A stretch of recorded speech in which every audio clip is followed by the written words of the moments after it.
उत्तराखंड के चार धाम यमुनोत्री, गंगोत्री, केदारनाथ और बद्रीनाथ के कपाट बंद होने का समय नजदीक आ चुका है। चारों धामों के कपाट बंद होने की तिथियों की भी घोषणा हो चुकी है। चारों धामों में सबसे पहले आने वाला यमुनोत्री धाम के कपाट 3 नवंबर को भाई दूज के मौके पर बंद होंगे। वहीं गंगोत्री मां के कपाट 2 नवंबर को बंद किए जाएंगे। 2 नवंबर को 12:14 दोपहर में गंगोत्री धाम के कपाट बंद होंगे। इसी तरह केदारनाथ धाम के कपाट 3 नवंबर को बंद होंगे। 3 नवंबर को सुबह 8:30 बजे पारंपरिक विधि विधानों के साथ कपाट बंद किए जाएंगे। सबसे आखिर में बद्रीनाथ धाम के कपाट बंद किए जाएंगे। बद्रीनाथ धाम के कपाट 17 नवंबर को रात 9:07 पर बंद किए जाएंगे।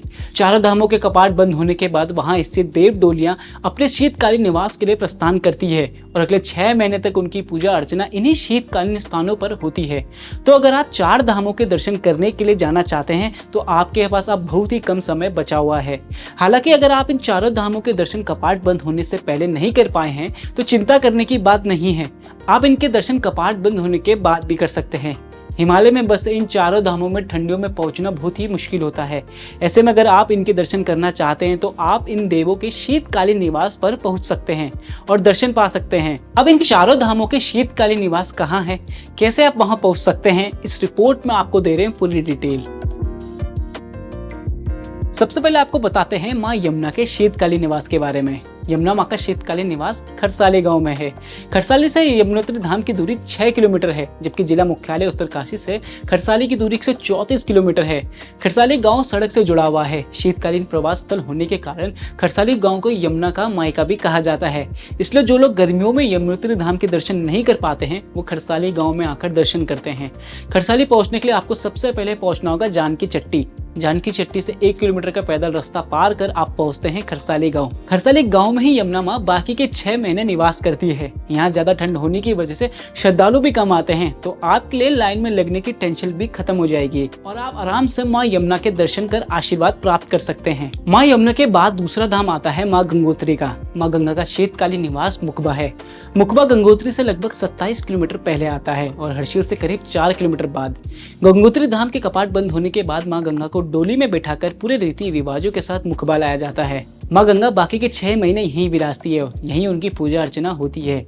यहाँ पारंपरिक शिल्प से तैयार लकड़ी के मकान और हरे भरे जंगल अपनी खूबसूरती बिखेरते हैं। गांव के बीच में मां गंगा का मंदिर है, जिसमें गंगोत्री धाम के कपाट बंद हो जाने के बाद शीतकाल के दौरान मां गंगा की भोग मूर्ति 6 महीने के लिए स्थापित रहती है। मुखबा में तो आप मां गंगा के दर्शन करेंगे ही, साथ ही आप इस रूट के दौरान हर्षिल, भगोरी और गद्दांग गली में भी घूम सकते हैं। मां यमुना और गंगा के बाद तीसरे नंबर पे बाबा केदार का नंबर आता है।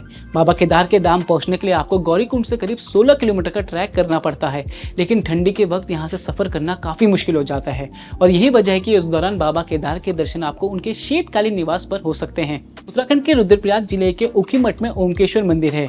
यह अपनी विशेषता संरक्षा के साथ साथ 12 ज्योतिर्लिंगों में से एक बाबा केदार की पंचमुखी विग्रह डोली और बाबा महेश्वर के शीतकालीन निवास के लिए भी जाना जाता है। पौराणिक मान्यता के अनुसार इस मंदिर में उषा जो कि बाणासुर की बेटी थी और अनिरुद्ध जो कि भगवान कृष्ण के पोते थे, उनकी शादी हुई थी। बाबा केदार ऊखीमठ के ओमकेश्वर मंदिर में बाकी के 6 महीने निवास करते हैं। इस दौरान उनकी पूजा अर्चना यहीं की जाती है। लोक मान्यता है कि बाकी के 6 महीने केदारनाथ में भगवान शिव की पूजा देवतागण करते हैं। ऊखीमठ जाने के लिए आपको ऋषिकेश से डायरेक्ट बस या टैक्सी कर सकते हैं। जब आप ऊखीमठ आ ही रहे हैं तो यहाँ आप चोपता और कालीमठ भी जा सकते हैं। चारों धाम में सबसे आखिर में बद्री विशाल के कपाट बंद होते हैं।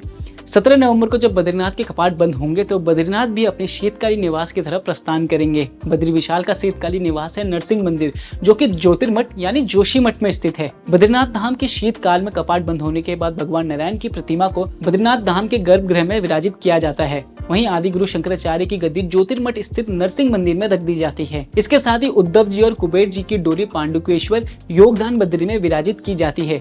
चूंकि शीतकाल में बद्रीनाथ धाम के कपाट भक्तों के लिए बंद रहते हैं, इसलिए नरसिंह मंदिर और योगदान बद्री में भक्तों दर्शन के लिए पहुंचते हैं।